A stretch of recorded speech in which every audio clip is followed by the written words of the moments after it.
Come and listen to my story about a man named Jed. A poor mountaineer barely kept his family fed. And then one day he was shooting at some food, and up through the ground come a bubbling crude. Oil, that is, black gold, Texas tea. Well, the first thing you know, old Jed's a millionaire. Kinfolk said, Jed, move away from there. Said, California is the place you ought to be. So they loaded up the truck and they moved to Beverly Hills, that is, swimming pools, movie stars, the Beverly Hillbillies.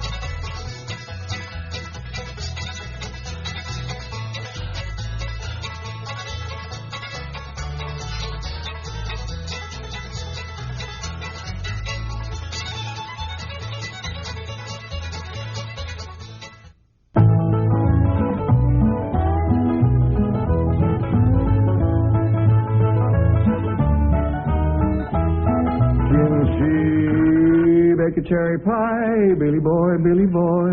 Think she bake a cherry pie, Charmin' Billy. She can bake a cherry pie, quick as a cat can wink her eye. She's a young thing and cannot leave her mother. Well, Granny, did you pick out your spot yet for the garden? Yep. I kind of favor a patch right close here to the house. I'll plow you up something there directly. Yeah, just enough for some onions and taters and some rudibakers. And a few rows of corn. Paul? Morning, Granny. Paul, can I help you with the plowing and the spading? Well, Ellie, I'd rather you put on one of them pretty dresses that Miss Hathaway got you. But, Paul, I can plow better in these clothes. Plowing. You know, Ellie, I'd like you to wear one of them dresses kind of regular. Wouldn't you, Granny? You're mighty fetching in a dress, Ellie. Prettier than a tub of fresh churned butter. Paul, if I go to wearing them dresses, Jethro will make fun of me. I reckon he hadn't better. Now, you run along and put on something with skirts. All right, but he hadn't better make fun. He won't, he won't. You know, speaking of Jethro, I think he's got himself a sweetheart. The banker's secretary? That's right. They was out together last night. What'd they do? Well, I don't rightly know for sure, but it was something to do with bowls. All you do with bowls is eat. Well, I reckon that's what it was then. She said she was going to take him bowling. You know, Jed, I kind of like that Miss Hathaway. Yeah, I think she kind of likes us, too. Oh, those marvelous clampets. Those simple, rugged mountain people. The more I see of them, the more I am impressed. Yes, now Never have I observed such strength of body, mind, and character. Yes, now They stand like boulders in the pebble-strewn landscape of Beverly Hills. Like mighty oaks among bushes. Like quiet. Sounds like I admire them, too. But those boulders need polishing, and we've got to put some city leaves on those oaks before my wife gets back from Boston. Incidentally, in any endeavor requiring physical strength, they are most exceptional. I took Jethro bowling last night. Here's the bill. $3,000. How many games did you bowl? Well, you see, what happened was this. I said to Jethro, Pick up that bowling ball, she says, and see can you knock over them pins down yonder. They's just sticks. Anyway, I snatches up that rascal, draws back, and lets her fly. Did you knock down them pins? Yeah, the pins, the pin boy, the end of the building, a brick wall, and a signboard down on Sunset Boulevard. I bet you Miss Jane didn't do that good. Well, she didn't even try. She just looks at me and says, Jethro, you're strong as an ox and twice as handsome. Ain't no two ways about it, Granny. That city girl is sweet on this boy. I reckon so, the way she's bragging on his looks. You are handsomer than an ox. Thank you, Granny. Cousin Ellie, you're a city girl now. Do you You think... see that, Paul? I told you this would happen if I took to wearing these dresses. If you call me that again, I'll turn you every way but loose. Say nothing but city gal. Ellie, Miss Clampett! Get up from there or you're going across my knee. And Jethro, you're going across mine. What did I do that was so all fired bad? In that dress, she looks just like a city gal. You did it! I reckon we better go out there and see she don't hurt him.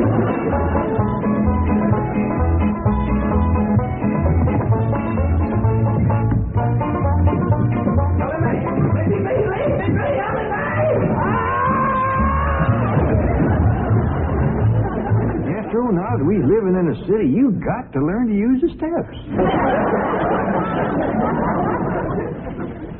I'll be happy to know that I'm making splendid progress with Ellie Mae. She's turning into quite a lady. All right. There's Jed, Granny, and Jethro we've got to work on.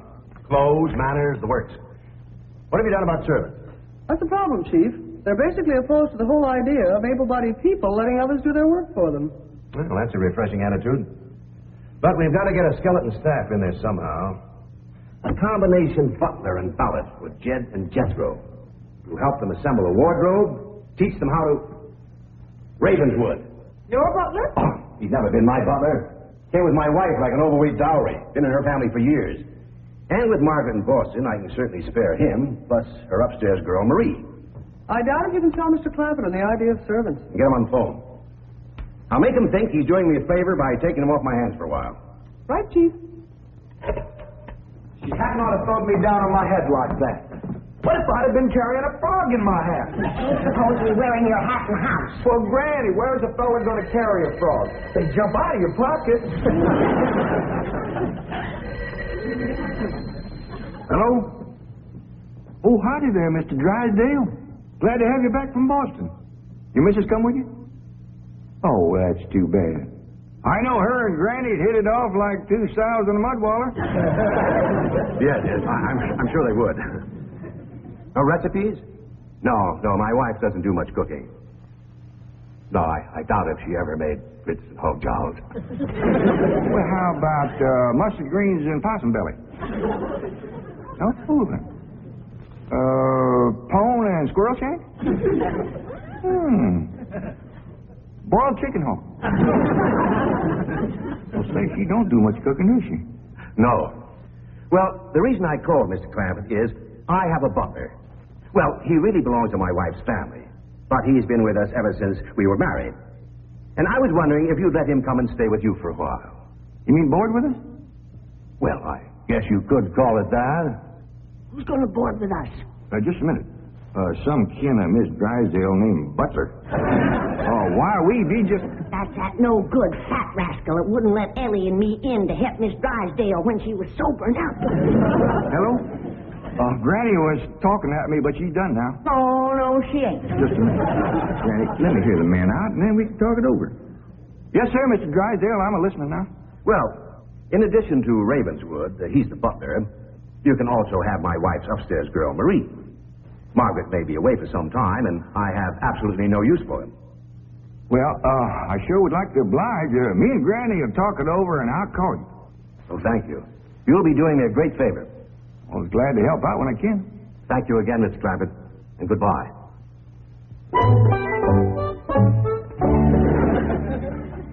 Is somebody coming to live with us, Uncle Jed?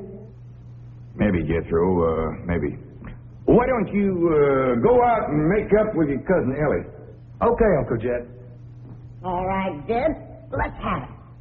We going to board that butler fella?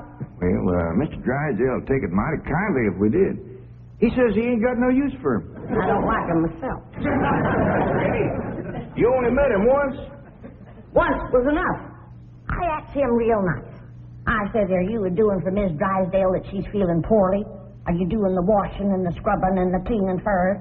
And he looks right down his nose at me and says, Madam, I am a butler. I reckon he is proud of his name. Kind of fancy. Ravenswood Butler. I don't care if it's Stonewall Jackson. And I think Mr. Drysdale has a lot of gall to ask us to take his wife's kinfolks off his hands. Well, now, I'm mighty beholden to him. You know he's keeping my $25 million in his bank, and he ain't charging me one penny to do it. You didn't ask him to do it. Well, Granny, if it was just Mr. Butler, I might agree with you, but there's a sad side to the story, too. What's that? Well, you've heard of Mr. Drysdale speak of his stepson? That's his wife's boy by her first marriage? The one they called Sonny? Yeah. Well, it seems she's got a girl, too. And there must be something wrong with her. What? Well, I don't know, but they keep her upstairs. No. Yeah. He spoke of her as my wife's upstairs girl. The poor thing. Her name's Marie, and he'd like us to take her and Mr. Butler. Doggone it, kid. We We got enough to do to take care of this big place without... He didn't say what was ailing her, huh? Well, no, but if you ask me, they ain't eating right over there. No. You know what Mr. Drysdale told me? What? His wife ain't never cooked grits and hog jaws. Ah, go on. That's a fact. Nor mustard greens and possum belly. Nor pone and squirrel shank. Nor even boiled chicken hawk. Land of mercy. You can't hardly blame Mr. Butler for getting a mite cranky. Man don't eat right, he gets that way. I reckon it won't do no harm to take him in for a spell. Granny, for such a little woman, you got an awful big heart. Well, I feel sorry for the poor girl. But the first time that fancy pants Mr. Butler looks down his nose at me, I'm gonna chuck him in the cement pond.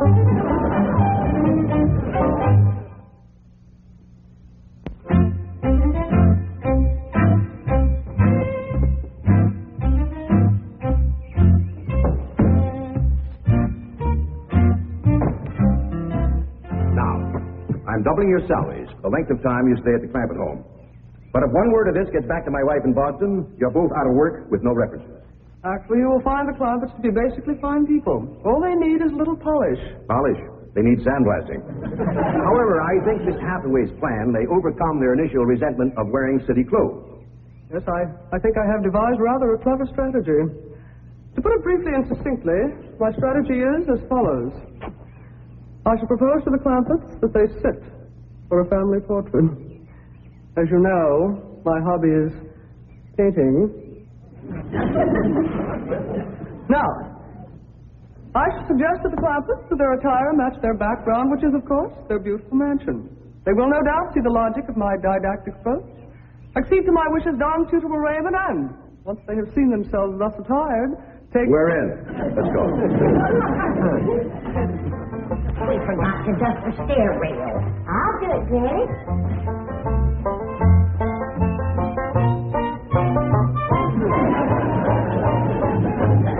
Right.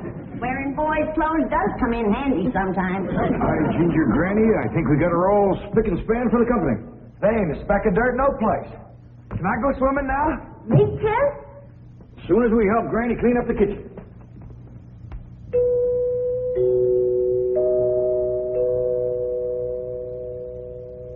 Was that music again? Oh, yes, great. You ever find out where that comes from? No, Granny.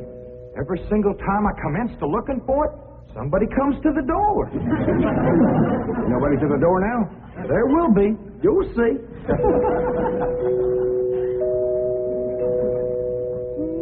Doggies, that's nice. Don't pitch in and see can we find it. You're wasting your time. I'm a-telling you. Before you can find it, somebody will come to the door. There, you see? Happens every time. I remember, Ravenswood. I'm counting on you. Don't fail me. You have my word, sir.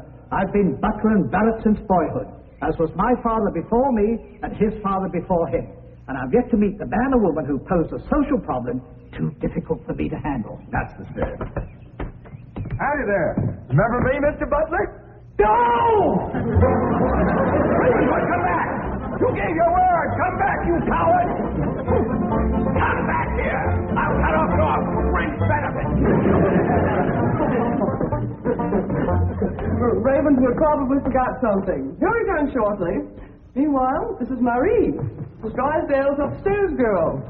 Marie? J.D. Clampett? Howdy. Jethro Bodine? Ellie Mae Clampett? And Grandma Clampett. No, ma'am. I am a Moses. Pardon? Granny's related on my wife's side. They's the Moses family from Tennessee. Then your name is Granny Moses? Grandma Moses. That's right. There was a very famous Grandma Moses who painted primitives. I've whitewashed a few myself. I'll show Marie to her room. Listen, Marie, honey. Over here, you got the run of the house. You don't have to hide upstairs. Ain't nothing wrong with that girl, but want some good cooking will cure her. half-starved. Poor thing is so weak her knees keeps a buckling on her. Kind of pretty, though, for a skinny girl. Just wait till she gets some mess of Granny's grits and hog gel. That'll fill her out. Till I'll get some of cooking. Guess that butler fellow will be coming back directly. Oh, and Granny, can we have some of that salted down possum belly that Ma sent us? Well, I reckon it is kind of a company meal. Granny, open up a jar of them pickled crow gizzards. Now, Jed, we don't want to spoil these folks. They might get to thinking we eat like that every day. Baby, will you do something nice for me? Sure, Paul. Will you go get into that pretty dress again? Oh, Paul, Jethro makes fun of me. No, I won't, Elly May. Cross my heart. Why, That's my darling. Thank you. And then you be real nice to Marie. She's had a bad life. I'll be nice to her. She's pretty. Let's all be nice. Pa, I wanted to go swimming. Now I gotta go put on the old dress. Cousin Elly, you look awful pretty in a dress. Honest you do. Do I look pretty in that there city girl? You look prettier than that there city girl. That did it. Come on and fight. Now, Elly, come on, Elly. There's nothing to be afraid of, Raven. The fact that they're big and strong doesn't mean they're violent. Elephants can be gentle. Now, Raven, your appearances deceive you. Oh, Benny. Oh, I do admit on the surface they do seem a bit rough, even cruel. But I assure you underneath they are placid, kindly, and gentle. See? You shouldn't have called me a gangster. Leave me alone, please, City girl.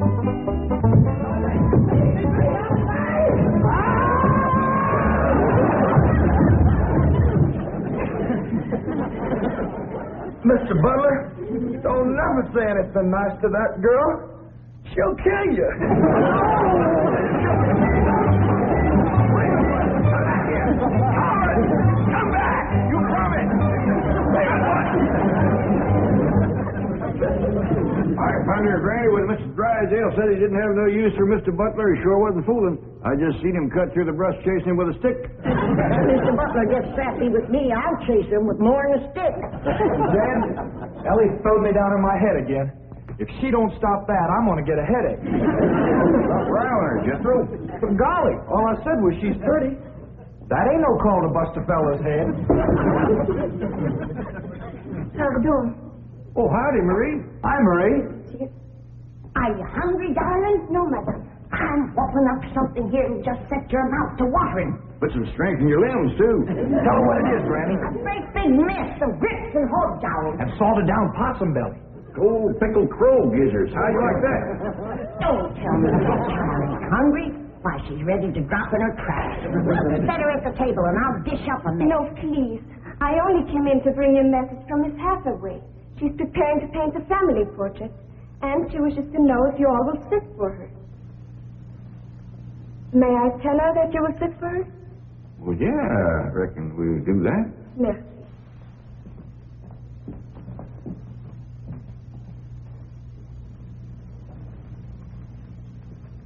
Well, let's get at it.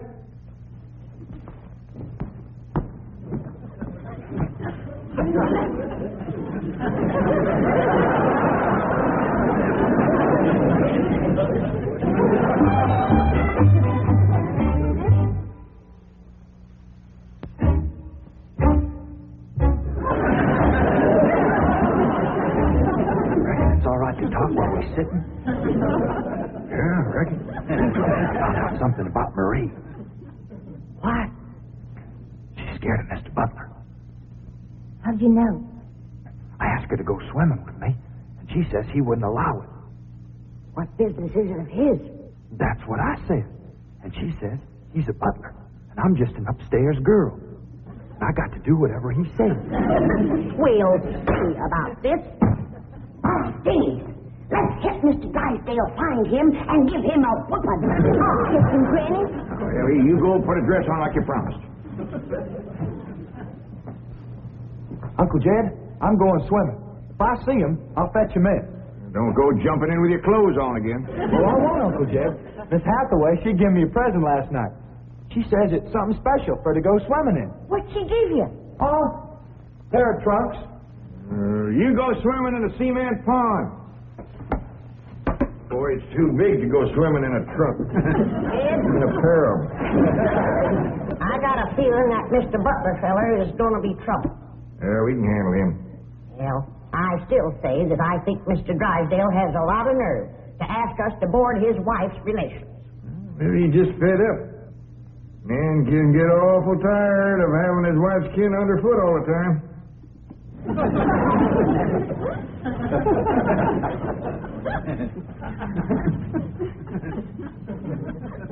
He told me that Butler fella had been living with them ever since they was married. I declare some in-laws latch on to free room and board like leeches. It takes a mule kick to jar 'em loose. You can't hardly blame Mr. Drysdale for trying to get shed of a critter like that.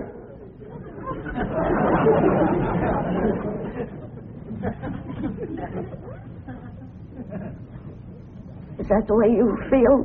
You bet it is. I'll see how fast I can get packed. I'll get out from underfoot just as quick as I can.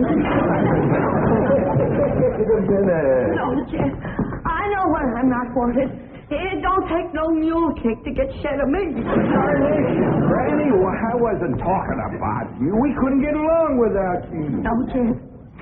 I'm just a burdensome old woman. No good to nobody.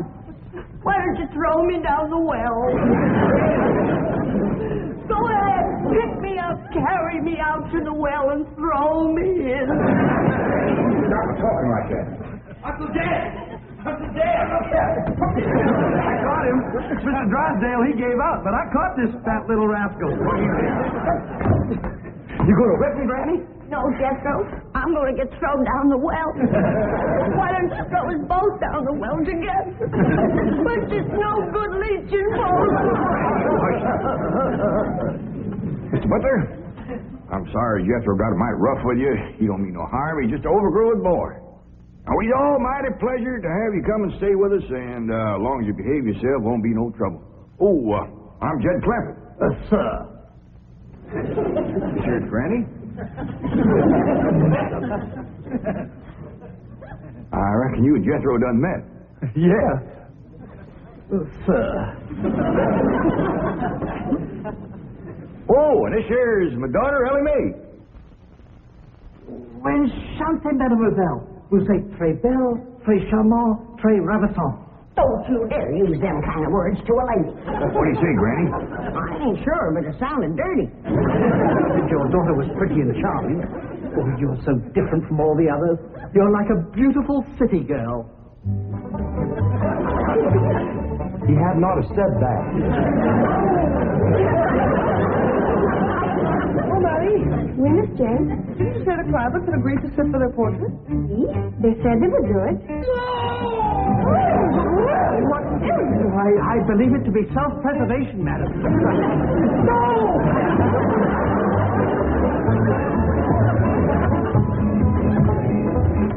Don't take to the stairs. She'll catch you sure.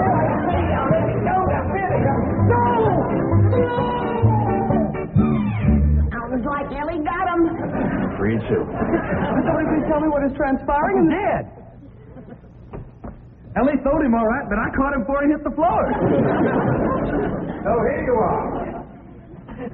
Well, now, everything seems to be fine. You see, Ravenswood, didn't I tell you the Clampetts were kindly, gentle people? Yes, sir. Thank you, sir.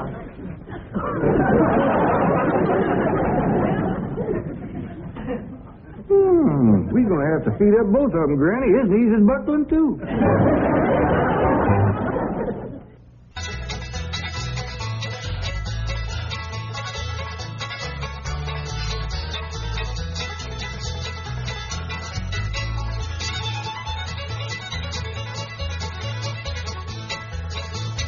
Now it's time to say goodbye to Jed and all his kin. They would like to thank you folks for kindly dropping in. We're all invited back next week to this locality to have a heaping helping of their hospitality. shoes off.